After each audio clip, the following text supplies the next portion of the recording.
আল্লাহর বান্দাকে জায়গায় মৃত্যুবরণ করেছে। আমার বন্ধুগণ, এক নম্বর হলো তাই দুই নম্বর আরেকটি বস্তু আমার আপনার ভিতরে আল্লাহ দিয়েছে, তার নাম হলো নফস। নফস মানে হলো আমার আপনার একটা মন আছে।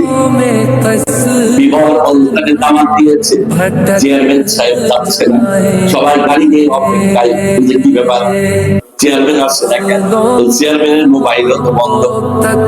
এক মেম্বার গেছে ডাকার জন্য, চেয়ারম্যানের কাছে যে বলতেছে ভাই সবাই তো আপনার অপেক্ষায়, মনটা ভালো না, মন চাচ্ছে না যাব, শরীরটা ভালো না, মনে ইচ্ছাই হচ্ছে।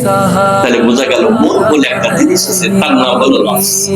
আর এই নফস হলো তিন প্রকার, একটা হলো নফসে আম্মারা, একটি নফসে লাওয়ামা, আরেকটা হলো নফসে মুতমাইন।